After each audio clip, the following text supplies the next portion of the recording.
Good morning students. Hindi काव्य खंड के अंतर्गत हमारा जो प्रकरण चल रहा है वह है साखी। आइए साखियों की व्याख्या को समझते हैं।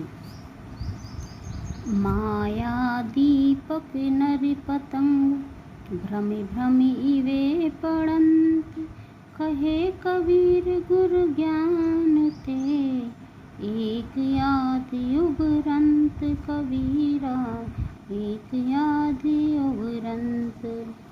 यहाँ इस साखी के प्रसंग में आप लिखोगे कि कबीरदास जी ने गुरु के ज्ञान का महत्व बताया है, अथवा आप इसमें लिख सकते हो कि गुरु के ज्ञान के द्वारा ही मोह माया से मुक्त हो सकते हैं।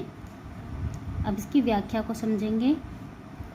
कबीरदास जी कहते हैं कि माया दीपक नर पतंग, माया अर्थात मोह माया कि मोह माया एक दीपक के समान है और मनुष्य एक पतंगे के समान अर्थात कीट पतंगे के समान है।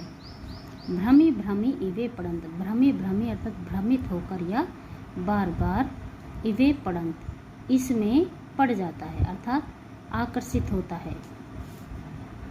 यहाँ कबीरदास जी कहते हैं कि मोह माया एक दीपक के समान होती है और मनुष्य एक कीट पतंगे के समान, कि जिस प्रकार कीट पतंगा दीपक की लौ पर आकर्षित होकर अपने प्राणों को नष्ट कर देता है, उसी प्रकार मनुष्य भी मोह माया के वशीभूत होकर अपने आप को नष्ट कर लेता है। कहे कबीर गुरु ज्ञान ते एक आध उपरंत। कबीरदास जी कहते हैं कि इस मोह माया से मुक्त होने का एकमात्र उपाय है गुरु का ज्ञान। लेकिन कबीरदास जी कहते हैं कि गुरु के ज्ञान से भी एक आध अर्थात विरला ही अर्थात कोई व्यक्ति ही इस मोह माया के जाल से उभर पाता है, अर्थात विरले व्यक्ति का ही, एक आध व्यक्ति का ही उद्धार हो पाता है। दूसरी साखी की व्याख्या को समझते हैं। जब मैं था तब गुरु नहीं, अब गुरु है हम नाही। प्रेम गली अति सांकरी, तामे दो न समाही। कबीरा तामे दो न समाही। यहाँ कुछ कठिन शब्दों के अर्थ देखेंगे। यहाँ पर जो ये मैं शब्द है इसका अर्थ होता है अहंकार, और सांकरी का अर्थ होता है अत्यंत ही पतली। समाही का अर्थ होता है समाहित होना। व्याख्या को समझेंगे।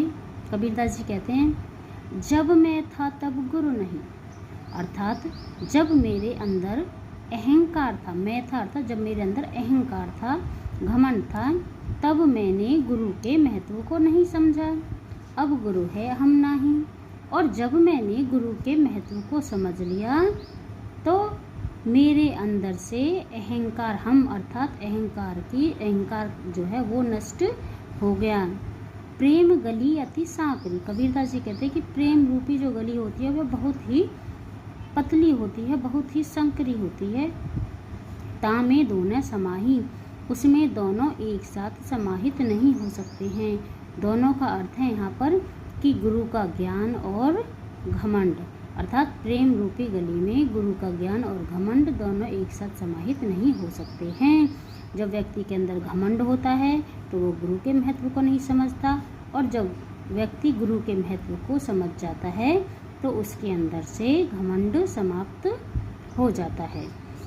अगली साखी की व्याख्या को समझते हैं। भक्ति भजन हर नाव है, दूजा दुख अपार। मनसा वाचा कर्म नाम, कबीर सुमरन सार। कबीरा कबीर सुमरन सार। आइए यहाँ पे समझते हैं।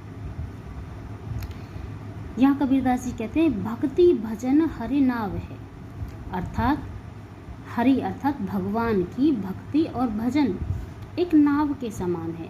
और दूजा दुख अपार, और इसके अलावा इस संसार में जो कुछ है वह केवल दुख का ही कारण है। अर्थात यहाँ कबीरदास जी कहते हैं कि इस संसार रूपी दुखों के सागर से पार लगाने का या मुक्त होने का एकमात्र साधन है भगवान की भक्ति और भजन। केवल भगवान की भक्ति और भजन से ही इस संसार रूपी दुखों के सागर से पार हो सकते हैं या छुटकारा पाया जा सकता है। और इसके अलावा जो कुछ भी है इस संसार में वो दुखों का ही कारण है। इसलिए कबीरदास जी कहते हैं कि मनसा वाचा कर्मणा, की मन से, वाचा वचन से और कर्मणा कर्म से, कबीरा सुमरण सार।